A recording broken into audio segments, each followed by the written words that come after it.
noite, pessoal. Estou muito feliz de poder participar desse sarau. É uma coisa boa de se fazer sempre, porque nos ajuda a ganhar um pouco mais de cultura, a conhecer, nos instiga a ir atrás de quem somos nós, né? E das coisas que a gente ama. A arte, em forma de poesia principalmente, é uma coisa bela. Eu particularmente gosto muito. E bom, como eu sou do Goiás, resolvi trazer um pouco da cidade de Goiás para esse sarau. Quero falar da Cora Coralina, que é uma escritora muito famosa. Eu não sei nas outras regiões do país, mas aqui no Centro-Oeste ela é muito conhecida, apesar de, se não me engano, ter escrito apenas 2 livros. Até porque o primeiro ela publicou, ela já era uma senhora já de idade. Mas vamos lá. Cora Coralina, ela teve uma vida muito sofrida. Ela é da época do vintém de cobre, né? E os meninos que não sabem, que não conhecem, vintém era uma moeda bem antiga, provavelmente sua avó conhece da infância dela. Sua bisa conhece da infância dela. E era uma moeda que valia muito pouco. Vocês, na verdade, não conhecem nem a moeda de 1 centavo, né? Mas a gente tinha uma moeda de 1 centavo, hoje tem a partir de 5. O vintém de cobre, hoje, valeria menos do que 1 centavo.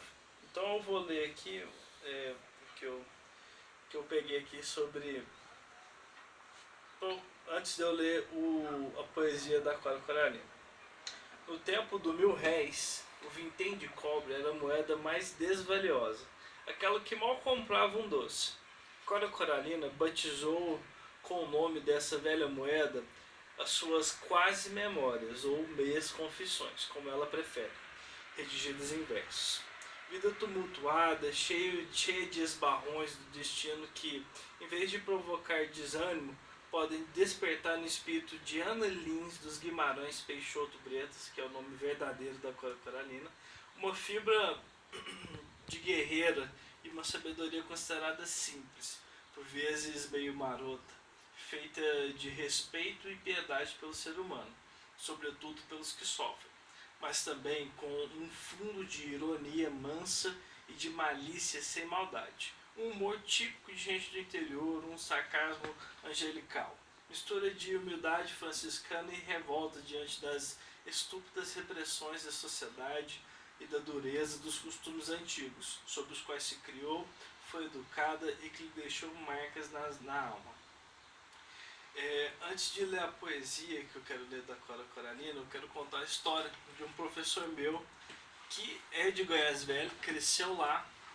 A mãe dele era costureira, acho que era a única costureira que tinha na cidade de Goiás na época.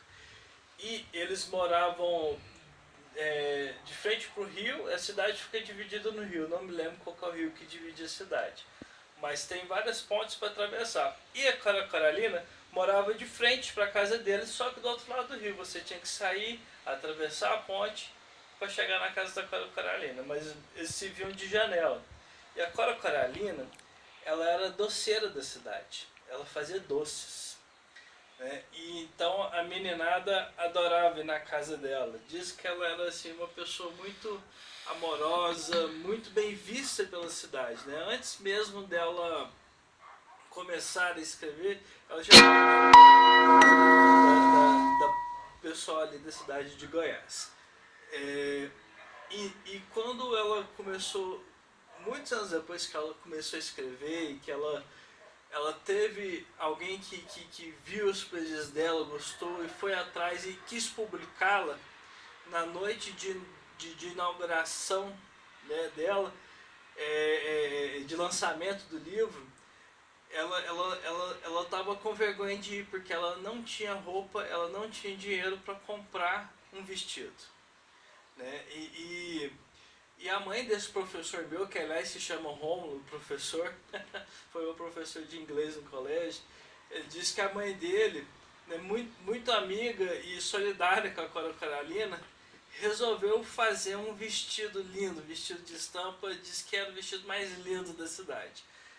E desde então, né, é, é, é, a Coralina falou assim, nossa, mas eu não tenho como pagar. E a mãe desse professor falou assim, não precisa pagar. Eu só quero que você dê o primeiro autógrafo pro meu filho.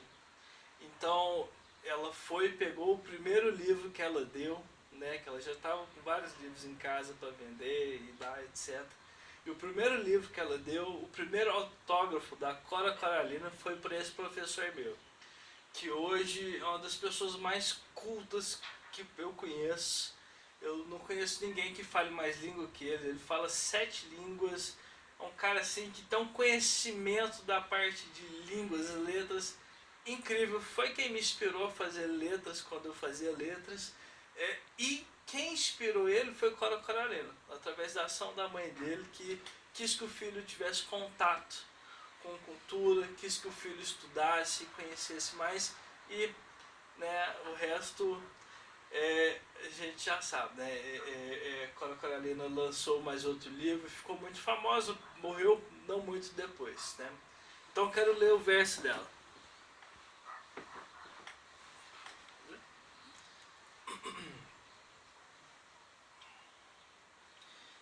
Eu peguei a poesia principal do primeiro livro dela, que chama Vintém de Cobre o livro, e a poesia também chama Vintém de Cobre.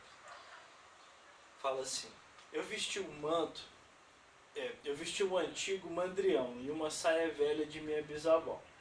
Eu vesti um timão feio de pedaços de restos de baeta. Vintém de cobre, ainda o vejo, ainda o sinto, ainda o tenho na mão fechada. Vintém de cobre, dinheiro antigo, moeda escura, recolhida, desusada, feia, triste, pesada. 40, vintém de réis. Dinheiro curto, escasso, parco, parcimonioso de gente pobre da minha terra, da minha casa, da minha infância. Vintém de cobre, economia, poupança, a casa pobre. Mandrião de saias velhas, timão de restos de baeta, coxas de retalho desbotados, panos grosseiros encardidos remendados, vida sedentária, velhos preconceitos, orgulho e grandeza do passado. Pé de meia sempre vazio, e o sonho de juntar. Melhorar de vida, prosperar no esforço inútil e tardio. 40, vintém de réis. Eu ajuntando. Mudando de caixinha, mudando de lugar, diziam caçoando as meninas da escola. Muda de lugar que ele aumenta, e eu acreditava. Guardava cinquinho a cinquinho, na esperança irrealizada de inteirar 500 réis. Fui criança do tempo do cinquinho, do tempo do vintém, do antigo mandrião das saias velhas da vovó, das cobertas de retalho, de panos grosseiros encardidos, remendados, de velhos preconceitos, orgulho e grandeza do passado, opulência, posição social, sesmarias, escravatura, caixas de lavrado, parentes emproados, brigadeiros, comendadores visitando a cortes, recebidos no paço, decadência, tempos anacrônicos, superados. Fui menino do tempo do vintém, do timão, de restos de baeta. Fiquei sempre no tempo do cinquinho, no tempo dos adágios que os velhos sentenciavam, enfáticos e solenes. Quem nasce para de réis não chega a vintém. Pessimismo recalcando aquele que pensava evoluir. Vintém poupado, vintém ganhado. Estatuto econômico. Mote gravado no corpo de algumas emissões. Na pataca da miséria, o diabo tem sempre um vintém. Isso se dizia quando uma moça pobre se perdia. Quem compra o extraordinário vê-se obrigado a vender o necessário. Doía, impressionava. Era a sabedoria que falava. E a gente sentia até uma lagrimazinha de remorso no canto do olho. E se via mesmo de trouxinha na cabeça, andando de del em del, perseguido dos credores. A casinha piorada, os trenzinhos dados à praça. Tudo irrecuperado, perdido, porque tinha comprado o extraordinário, vestido de chita cor-de-rosa, pintadinho de azul. O tempo foi passando, foi levando. Minha bisavó, meu avô, minha mãe, minhas irmãs. A velha casa. os velhos preconceitos de cor, de classe, de família. O tempo, o velho tempo que passou, nivelou muros e monturos. Remarcou dentro de mim a menina magricela, amarela, inassimilada do tempo do cinquinho. Eu tinha um timão de restos de baeta. Eu tinha um mandrião de uma saia velha de minha bisavó. Vintém de cobre. Ainda o vejo, ainda o sinto, ainda o tenho na mão fechada. Moeda triste, escura, pesada, de minha infância da casa pobre.